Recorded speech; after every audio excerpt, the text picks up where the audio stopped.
इस वीडियो में हम लोग नंबर सिस्टम यानी संख्या पद्धति के आगे बढ़ाते हुए अपरिमेय संख्या को जानने का प्रयास करेंगे कि अपरिमेय संख्या क्या है।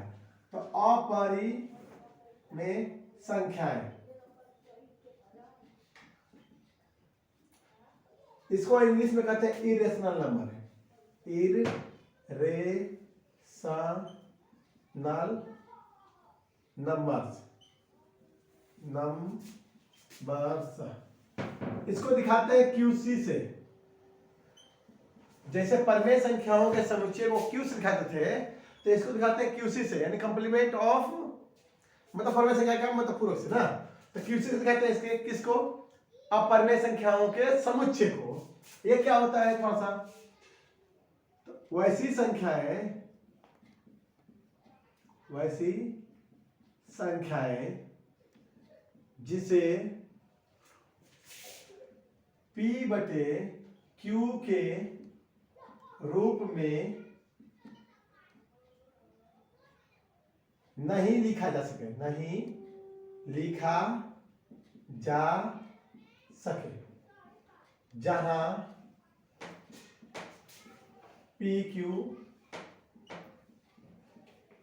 पूर्णांक तथा Q नॉट इक्वल टू 0 हो, उसे अपरिमेय संख्या कहते हैं। अपरिमेय संख्याएं कहते हैं। जैसे देख लेते हैं, जितने भी आभाज्य संख्या आप पढ़े हैं, अगर इसको स्क्वायर रूट में लिखा जाए, जैसे √2, √3, √5, वे सभी आभाज्य संख्याएं कहलाएं, सॉरी अपरिमेय संख्याएं कहलाएंगी। पाई भी अपरिमेय संख्या है, पाई भी या कोई आसान अनावर्ती हो, जैसे देखिए लिख रहे हैं, जैसे मान लीजिए 0.01, 001, 0001, ऐसे डॉट डॉट ऐसे भी संख्या लिखेंगे ना जिसमें पुनरावृत्ति ना हो, तो वो भी कहलाएगा अपरिमेय संख्या। या कोई ऐसे भी लिखा हो √2 बटे √5, वैसे भी होगा √2 बटे √5, ये भी क्या कहलाएगा, अपरिमेय संख्या। और जैसे लिखना चाहे √12, वो भी अपरिमेय संख्या, ऐसा इत्यादि। कहने का मतलब या इस तरह से समझ सकते हैं कि जिसका दशमलव प्रसार आसान अनावर्ती हो, मतलब उसका भाग करें तो कटे भी नहीं और न ही उसकी पुनरावृत्ति हो, तो कहलाता है अपरिमेय संख्या। तो ऐसे जो भी संख्या है कहलाती हैं अपरिमेय संख्या। इसके थोड़ा गुण देख लेते हैं। एक परिमेय संख्या और एक अपरिमेय संख्या का योग और घटाव यानी अंतर हमेशा अपरिमेय संख्या प्राप्त होता है। क्या बोले हैं, फिर देखिए, परिमेय संख्या और अपरिमेय संख्या का योग और अंतर हमेशा अपरिमेय संख्या होता है। याद रहे, परिमेय संख्या है, एक अपरिमेय संख्या है, उसको जोड़ेंगे भी तभी अपरिमेय आएगा, घटाएंगे तभी भी अपरिमेय आएगा। अगला है अशून्य परिमेय संख्या। अशून्य के बारे में बताया था आप लोगों को कि अशून्य या शून्यतक परिमेय संख्या। अशून्य या शून्यता का मतलब होता है शून्य के अतिरिक्त, यानी शून्य को छोड़कर।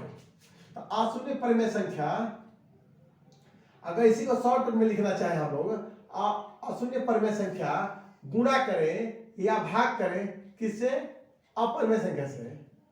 तो इसको संक्षिप्त में लिख रहे हैं हम, अपरिमेय संख्या से। तो आपका हमेशा क्या मिलेगा, अपरिमेय संख्या। अच्छा, अशून्य की बात यह है, चूंकि जानते हैं कि शून्य भी तो परमेय संख्या है, अगर शून्य रहेगा तो क्या मिलेगा, तो जानते हैं कि शून्य एक परमेय संख्या है, अगर शून्य परमेय संख्या है, अगर इसमें गुणा करें जीरो में या भाग दें किससे, अपरिमेय संख्या से, अपरिमेय संख्या से, अगर गुणा भाग करके आएगा जीरो, और जीरो कैसी संख्या है, तो आप सब लोग जानते हैं कि यह परमेय संख्या है, इसलिए लिखा गया यहाँ पर अशून्य परमेय संख्या होनी चाहिए। अशून्य परमेय संख्या में गुणा कीजिए, भाग कीजिए अपरिमेय संख्या का, तो आपको हमेशा अपरिमेय संख्या ही प्राप्त होगा। अब आते हैं दो अपरिमेय संख्या को आपस में जोड़ेंगे घटाएंगे तो क्या आएगा, देखिए संक्षिप्त में लिख रहे हैं हम, अपरिमेय संख्या आप जोड़िए या घटाइए या गुणा कीजिए या भाग कीजिए, किसका, तो अपरिमेय संख्या में। कहने का मतलब दो अपरिमेय संख्या को जोड़िए या घटाइए या गुणा कीजिए या भाग कीजिए, आपको या तो परिमेय मिलेगा या क्या मिलेगा आपको, अपरिमेय, दोनों में से कोई एक मिलेगा, अपरिमेय संख्या। यह सवाल की प्रकृति पर निर्भर करता है कि क्या मिलेगा, आप देख के नहीं बता सकते जब सवाल नहीं सामने रहेगा तो कि क्या आएगा। जैसे इसका उदाहरण लेते हैं, एग्जाम्पल देख लेते हैं, मान लीजिए जोड़े का लेते हैं 4 प्लस रूट 2, यह हमारा परिमेय संख्या है, सॉरी अपरिमेय संख्या है, इसको जोड़ना है मान लीजिए 3 और माइनस रूट 2 में, तो ये भी अपरिमेय ये भी अपरिमेय, तो दो अपरिमेय को हम जोड़ने का प्रयास कर रहे हैं। देखिए क्या आता है, 4 प्लस स्क्वायर रूट 2 प्लस 3 और माइनस रूट 2, हमें पता है कि जब प्लस माइनस इक्वल होते हैं तो कट जाते हैं ना, तो 4 3 7 एक ऐसी संख्या है, तो पता चला कि ये परिमेय संख्या है, परिमेय संख्या, परिमेय संख्या। अगर ऐसे रहता तब देखिए, मान लेते हैं ऐसे ही 4 प्लस रूट 2 है, मान लेते हैं ऐसे ही, अगर यहाँ रहता ऐसे 3 माइनस 2 रूट 2 रहता, मान लेते हैं कोई दिक्कत नहीं, तो क्या आता, 4 plus root 2 plus 3 minus 2 root 2, तो 4 3 हमारा 7 हो जाता, प्लस रूट 2 माइनस रूट 2 है, तो घट जाएगा, तो सॉरी प्लस नहीं आएगा, यहाँ क्या आएगा माइनस रूट 2, ये कैसी संख्या है, तो पता है कि यह अपरिमेय संख्या है, तो इसलिए पता है कि दो को अपरिमेय संख्या हो तो आप उसको जोड़िए या घटाइए या गुणा कीजिए या भाग कीजिए, आपको क्या मिलेगा, परिमेय या अपरिमेय। यह था अपरिमेय संख्याओं का। और एक चीज और नोट में याद कीजिए, जो प्रश्न पूछता है अक्सर कि मान लीजिए कि यदि ए और बी, ये वीवीआई है, याद रखिएगा वीवीआई, यदि ए और बी दो अपरिमेय संख्या हो,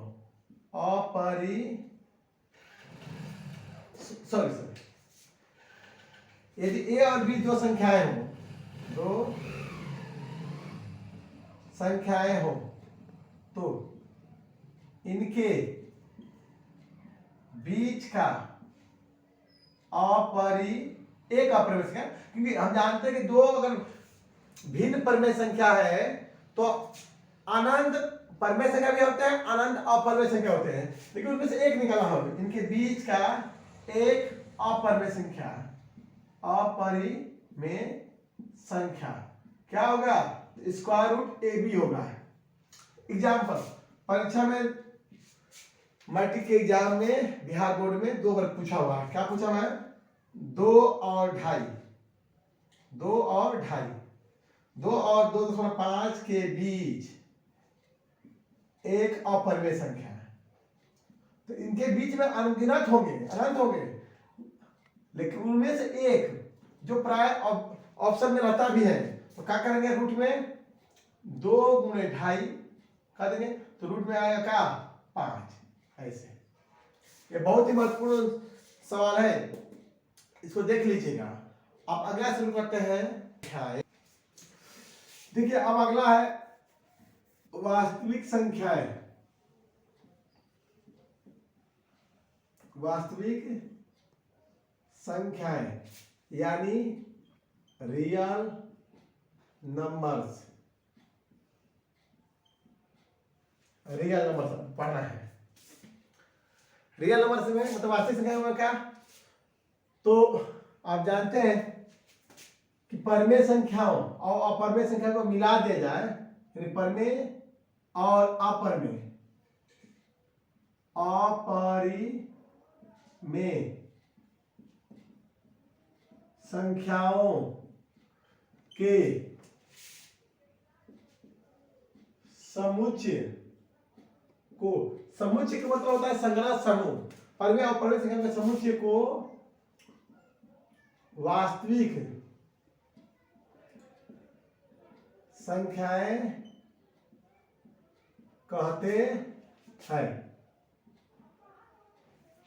कहते हैं, यानी इसके कहते हैं, इसका एग्जांपल लिख सकते हैं आप लोग, कुछ इसमें परमेय अपरमेय सबको लिख सकते हैं।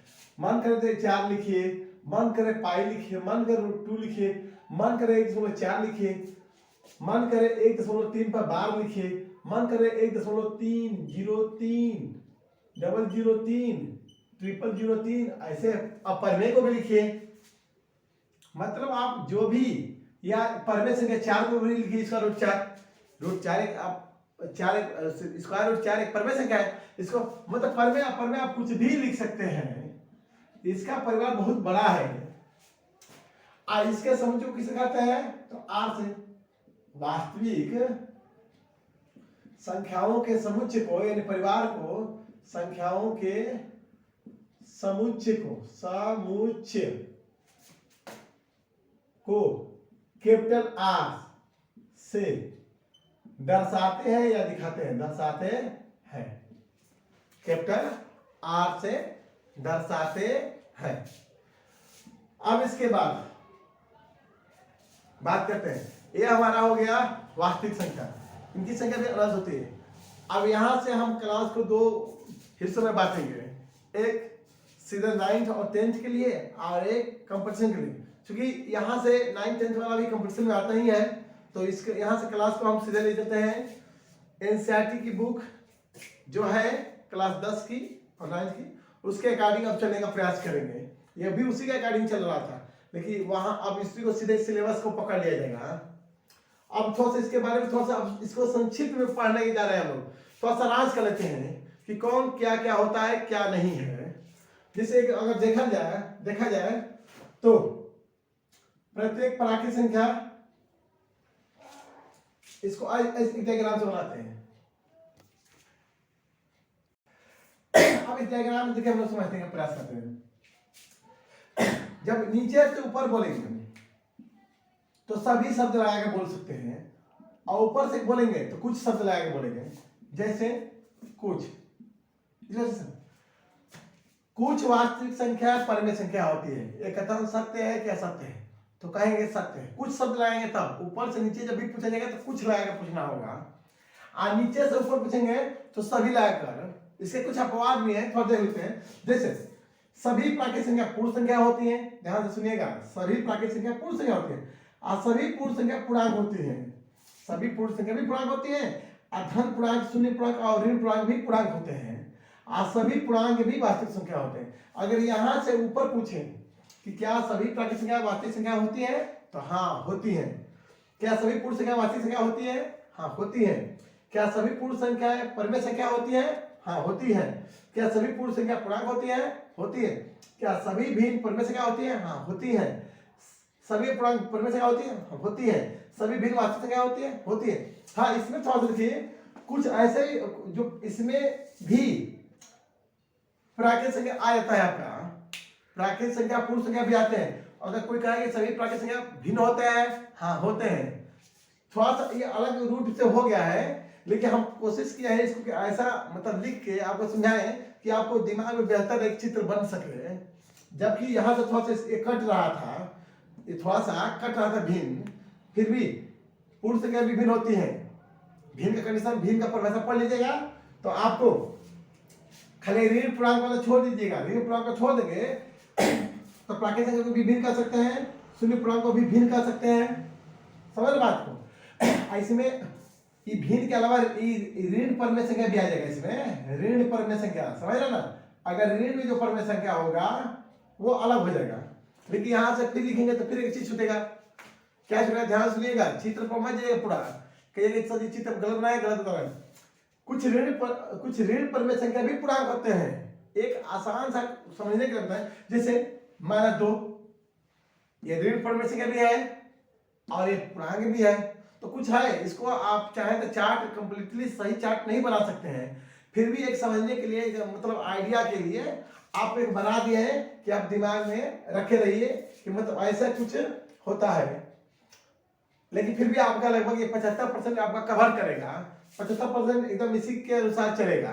जैसे सभी अपरमेय संख्या वास्तविक संख्या होते हैं, सभी परमेय संख्या वास्तविक संख्या होते हैं। इस चार्ट को समझिएगा, कुछ इसके अपवाद है जो कुछ इसको आपस में रिलेट संबंधित नहीं कर पा रहे हैं, नहीं कर पाएंगे हम उनको। अगर चाहे एक ही लाइन में ले आए तो थोड़ा मुश्किल है, ठीक है। तो ये समझ लीजिए इसी तरह, क्योंकि 9th क्लास में ज्यादातर क्वेश्चन शुरुआती पाठ में इसी तरह के हैं। पूछा है क्या सभी प्राकृतिक संख्या वास्तविक संख्या होती है?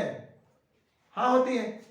उदाहरण भी दे सकते हैं हम लोग, जैसे 4, हाँ ठीक है, 4 वास्तविक संख्या है, इसको हम संख्या रेखा पर दिखा सकते हैं। संख्या रेखा बनाते हैं ना, 0 1 2 3, इसको दिखा सकते हैं। तो ये भी जानते हैं कि वैसे संख्या है जिसको संख्या रेखा पर दिखा सकते हैं वो वास्तविक संख्या होती है, ठीक है। एक सामान्य जानकारी के लिए आप इतना रखिएगा, इसको मतलब इसको अंतिम सत्य मत मानिएगा कि इसमें मतलब जो लिखा गया है दाएं साइड में, जैसे यहाँ पूर्णांक अपूर्णांक है, तो जो पूर्णांक है वो अपूर्णांक में नहीं होगा, क्योंकि इसमें कुछ है कि जो यह अपूर्णांक धारण करता है, कुछ पूर्णांकों को ही ये अपूर्णांक भी धारण कर रहा है इस ऋण परमेय संख्या के अंतर्गत, क्योंकि सभी अपूर्णांक या तो भिन्न के रूप में होगा या ऋण परमेय के रूप में होगा। तो जो ऋण परमेय होगा, तो ऋण परमेय में जिसका हर, जिसका मतलब जो पूर्ण होगा, धनात्मक चाहे ऋणात्मक, वो किसमें चला जाएगा, पूर्णांक में। तो कुछ के लिए यह कह सकते हैं, इस तरह बोल सकते हैं कि मतलब ऐसे ऋण परमेय संख्या जो अपूर्णांक, अगर ऐसे कहते हैं, अगर अपूर्णांक के लिए ऋण परमेय संख्या प्रयोग किया गया है तब तो इसी के लिए प्रयोग किया गया।